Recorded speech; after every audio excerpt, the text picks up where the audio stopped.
राधे राधे मेरे प्रिय भक्तों, आज हम सुनेंगे बैसाख महीने की बूढ़ा बसूरा की कहानी। बैसाख के कृष्ण पक्ष की अष्टमी को बूढ़ा बसेरा मनाया जाता है। इसके लिए एक दिन पहले से ही खाना बनाकर रखें तथा दूसरे दिन ठंडी राबड़ी और रोटी से माता की पूजा करें। ठंडा खाना ही खाएं। अगर किसी कारणवश चैत्र वाला बूढ़ा बसेरा नहीं बना पाए तो इस बड़ा कंडवारा भरें और सभी सामग्रियां बनाकर पूजन करें। कहानी सुने। 5 पत्थर लेकर पथवारी माता की पूजा करें। कहानी सुने तो आइए सुनते हैं बैसाख महीने में मनाए जाने वाले बूढ़ा बसेरा की कहानी। एक गांव में कुम्हार रहता था। वह हमेशा दोनों बसड़ा बनाता था, शीतला माता की पूजा करता था। एक दिन पहले ही रोटी और राबड़ी बनाकर ठंडी कर रोटी की पूजा करता था। सभी घर वाले ठंडी रोटी और राबड़ी ही खाते थे। उसकी नगरी में कोई भी शीतला माता की ना तो पूजा करता था और ना ही ठंडी रोटी खाते थे। एक दिन शीतला माता ने सोचा कि कोई भी मेरा त्योहार नहीं मनाता, ना ही कोई पूजा करता है। शीतला माई बुढ़िया का वेश धरकर नगर में आई और सबको देखा। सबके घरों में गर्म खाना बन रहा था, चूल्हे जल रहे थे। शीतला माई ने पूरे गांव में चक्कर लगाया और गांव के बाहर बने कुमार के घर में गई। कुमार से पूछा कि तुम क्या कर रहे हो? तो उसने कहा, मैं आराम कर रही हूँ। शीतला ने पूछा, खाना नहीं बनाया? कुमारी ने कहा कि आज बसेरा है, खाना कल ही बना लिया। अगर आपको भी भूख लगी हो तो रोटी राबड़ी खा लीजिए।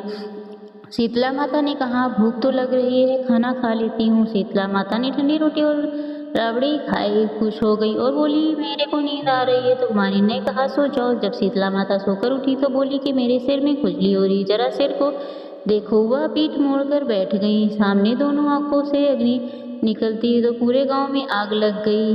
एक गांव पीछे भी था। पीछे आंख देखकर कुम्हारी डर गई कि तुम कौन हो? शीतला ने कहा, डरो मत, मैं शीतला माता हूँ, तुम्हारा कुछ नहीं बिगाड़ूंगी। तुम तो मेरी पूजा करती हो और ठंडा खाना खाती हो। और उधर पूरे गांव में आग लग गई है। सब गांव वाले बाहर आ गए, सबके घर जल गए। जब कुमारी ने कहा कि तुमने क्या टीका टमर किया तो मेरा घर तो बच गया और हम सबके घर चल गए। कुमारी ने कहा, मैंने कोई जादू टोना टटका नहीं किया, मैं तो शीतला माता की पूजा करती हूँ, ठंडा खाना खाती हूँ, ठंडे से ही पूजा करती हूँ। आप लोग शीतला की पूजा नहीं करते। मैं चैत्र और बैसाख दोनों महीने की अष्टमी को शीतला माता की पूजा करती हूँ। तो सभी गांव वालों ने कहा कि अब हम क्या करें? तो कुमारी ने कहा, पेड़ के नीचे शीतला माई बैठी हैं, उन्हीं से माफ़ी मांगो।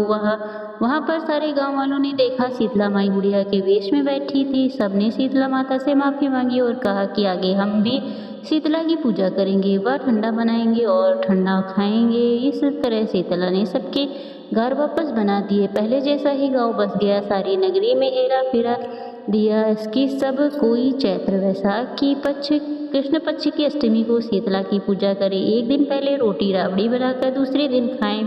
हे शीतला माता, जैसे कुमारी के घर की रक्षा करी, वह पूरे गांव की को वापस बसाया, वैसे सबकी रक्षा करना। कहता है सुता ने हुंकार भरता जो सारा परिवार की रक्षा करना। पथवारी माता की कहानी। एक बार पथवारी माता पाल और विनायक जी से में झगड़ा हो गया। जब आपस में स्वयं को बड़ा बताने लगे तो इतने में ब्राह्मण का लड़का आया। पाल पथवारी गजानंद जी ने उसे रोका और कहा, लड़की रुक जा, हमारा न्याय कर। लड़का बोला, मैं कल वापस आऊँगा तब न्याय करूँगा। घर आकर लड़के ने कहा माँ से, माँ मुझे कल पाल पटवारी माता और विनायक जी का न्याय चुकाना है। तो माँ ने कहा, बेटा सबका बड़ा बता देना।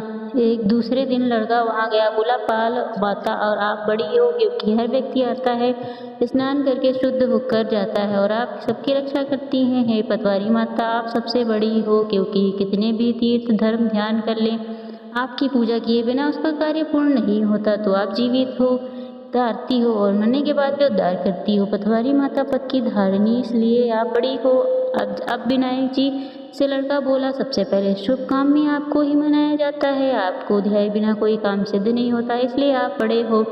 पाल माता, पटवारी माता और विनायक जी भगवान लड़के की चतुराई से प्रसन्न हो गए और बोले, लड़के तुमने तो हम सबको ही बड़ा कर दिया और उसके सुखी रहने का आशीर्वाद दिया और थोड़े से जो दाने उसके अंगूठे में डाल दिए। लड़का सोचने लगा, यह तो घाटे का सौदा रहा, सारा दिन खराब कर न्याय किया और इतने से जो मिलेगा। आसमान से घर आकर अंगूठा एक कोने में डाल दिया। माँ ने अंगूठा उठाया तो उसमें हीरे मोती बिखरे हुए थे। माँ ने बोला, बेटा न्याय करके क्या लाया है? लड़का बोला, माँ कोने में जो पड़ा है देख लो। माँ ने कहा, यह तो हीरे मोती का ढेर लगा है। हीरे मोती जगमगा रहे थे। माँ अत्यधिक प्रसन्न हो गई। माँ ने प्रसन्न मन से बेटे को बुलाया और कहा, बेटा, आज तो पाल माता, पटवारी माता और विनायक जी भगवान हम पर प्रसन्न हुए हैं। माँ बेटे बहुत खुश हुए। हे पाल माता, पटवारी माता, विनायक जी भगवान, जैसे उस लड़के को दिया वैसे सबको देना। इस कहानी से सुनने वाले, मुकाम भरने वाले सबको सुख समृद्धि देना और न्याय देना। लप्सी तपसी की कहानी। एक लप्स था, एक तपसी था। तपसी तो भगवान की तपस्या करता था और लप्सी सवा शेर की लप्सी बनाकर उसका भोग लगाकर जीव लेता था। एक दिन दोनों लड़ने लगे। लप्स बोला, मैं, तप्स बोला, मैं बड़ा हूँ। इतने में नारद मुनि आए, बोले, क्यों लड़ रहे हो? तो लप्स ने कहा, मैं बड़ा हूँ, और तप्स ने कहा, मैं बड़ा हूँ। तप्स बोला, मैं सारे दिन भगवान की पूजा करता हूँ, इसलिए मैं बड़ा हूँ। तो लप्स ने कहा, मैं तो रोज भी भगवान को भोग लगाता हूँ, इसलिए मैं ही बड़ा हूँ। यह सुनकर नारद जी कहा, तुम्हारा फैसला कल करूँगा। दूसरे दिन लप्स और तप्स नहाकर आए तो नारद जी ने 1.25 करोड़ की अंगूठी चुपके से उसके सामने फेंक दी। लप्सी ने उस अंगूठी को देखा, उस पर ध्यान नहीं दिया। फिर तपसी तपस्या करके बैठ गया और उसे अंगूठी दिखी और उसने अपने घुटने के नीचे दबा ली। तपस्या करने लगा। तब लप्सी तपसी मनाकर उसका भगवान की भोग लगाने जिससे बैठ गया। इतने में नारद जी आए। तब दोनों उनसे पूछा कि कौन बड़ा है? फिर तप्स ने कहा कि मैं बड़ा हूँ। नारद जी बोले, तेरा घुटना उठाओ। उसने घुटना उठाया तो उसके नीचे 1.25 करोड़ की अंगूठी निकली। तब नारद जी बोले कि यह अंगूठी तूने चुराई है, तुझे तेरी तपस्या का फल नहीं मिलेगा। तब तपसी बोला, नारद मुनि, यह मेरा दोष कैसे दूर होगा? नारद जी ने कहा, कोई रोटी बनाकर बाटियाँ नहीं बनाया तो फल तुझे होगा। ब्राह्मण जमाकर दक्षिणा नहीं दी तो फल तुझे होगा। साड़ी देकर ब्लाउज नहीं दिया तो फल तुझे होगा। दिया जलाया, फल तुझे होगा। सब्र, व्रत, त्योहार की कहानी सुनने के बाद तेरी कहानी नहीं सुनी तो फल तुझे होगा। तब से लप्सी तपसी की कहानी सभी कहानियों के बाद सुनी जाती है।